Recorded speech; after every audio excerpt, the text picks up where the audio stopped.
అందరికీ నమస్కారం అండి. నేను పుష్ప ఫస్ట్ ఫంక్షన్ అప్పుడు చెప్పాను, ఇదేదో మామూలు వైబ్రేషన్ కాదండి, వేరే వైబ్రేషన్ ఇది వెళ్తానే ఉంటుందని. నేను స్పెయిన్లో షూటింగ్కి వెళ్ళి షూటింగ్ నుంచి ఎర్లీ మార్నింగ్ లొకేషన్ షిఫ్ట్ అవ్వాలండి. నైట్ 10 o'clockకి అక్కడ రెస్టారెంట్లన్నీ క్లోజ్ అయిపోతాయి. ఒక గ్యాస్ స్టేషన్ దగ్గరికి వెళ్ళాం, 9:45 అయింది. నేను దిగి పరిగెట్టి లోపలికి వెళ్ళి 10 o'clock క్లోజ్ అంటది. అంటే ఈ హ్యాండ్కి స్టఫ్ ఏది దొరికితే అది, నట్స్ లాంటి ఏదోటి తినేద్దాం, కనీసం భోజనం లేకపోయినా ఇక్కడ అలా తీసుకుంటున్నాం. ఆవిడ లేడీ పెద్దవాడు ఉన్నారు అక్కడ, సారీ క్లోజ్ అన్నారు ఆవిడ. థ్యాంక్ యూ అండి, 2 ప్యాకెట్స్ అని ఇవ్వండి తీసుకున్నా. తర్వాత సెట్ చేస్తున్నాం అండి నియర్ బై రెస్టారెంట్లు ఏమో ఉన్నాయని. కబాబ్ పాయింట్ అని ఒకటి ఉందండి. కబాబ్ పాయింట్ అంటే కనుక మన ఇండియన్ రెస్టారెంటు అని అనుకుని అక్కడ కబాబ్ పాయింట్ దగ్గరికి వెళ్ళామండి.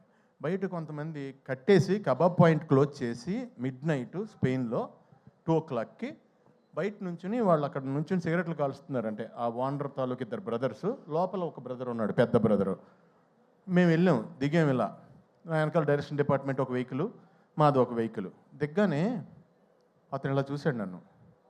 అది నేనేంటి, స్పెయిన్ ఏంటి, అర్ధరాత్రి 2:30కి ఇలా చూశాడు. చూసి లోపలికి వెళ్ళాడు, ఫోన్లో ఆన్ చేశాడు. పుష్ప ఇంటర్వెల్ బ్లాక్ తీసుకొచ్చి చూపించాడు నాకు. తూ అయినా బై తూ అయినా అని. అది ఎవరిదంటే రెస్టారెంటు, అది Pakistani people restaurant in Spain. ఒక అర్ధరాత్రి నన్ను చూసి వాళ్ళు ఏమేమి ఐటమ్స్ వండగలరో అన్ని ఐటమ్స్ వండి నాకు, ఆదిత్య రవిచంద్రన్ డైరెక్షన్ డిపార్ట్మెంట్కి, డైరెక్టర్కి, అందరికీ నేనేంటంటే వాళ్ళందరూ తింటున్నారు, వీళ్ళందరూ వాళ్ళ ఇంట్లో వాళ్ళు లేపేసి వీడియో కాల్ ఇచ్చారు నాకు. నేనేమో పాకిస్తాన్లో నాకేమో హిందీ రాదు, ఉర్దూ రాదు.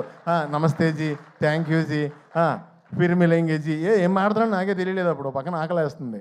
సో డార్లింగ్, అంత దూరం రీచ్ అయిపోయింది. ఎక్కడికి వెళ్ళినా నన్ను చూస్తే పుష్ప. ఈ మాట నేను ఎందుకు చెప్తున్నానంటే, నేను ఫస్ట్ హైదరాబాద్ వచ్చినప్పుడు విలన్గా చెయ్యాలని బాజీగర్లో, డర్లో షారుఖ్ ఖాన్ ఆ బ్లడ్ నోట్లో వేసుకున్న పోజులన్నీ పెట్టి దిల్సుఖ్నగర్ స్టూడియోలో ఫోటోలు దిగాను, ఇలా కత్తెది పట్టుకుని. ఫోటోలు అంటే దిగిపోయాను, కానీ నేను ఎలా చేస్తానో ఎవరికీ తెలియదు. సో అన్నీ చూపిస్తుంటే నేను మామూలుగా ఎంటర్టైనర్నే, అందు గురించి ఎవరోనే అవునా ఓకే తర్వాత కలువమ్మ అన్నారు.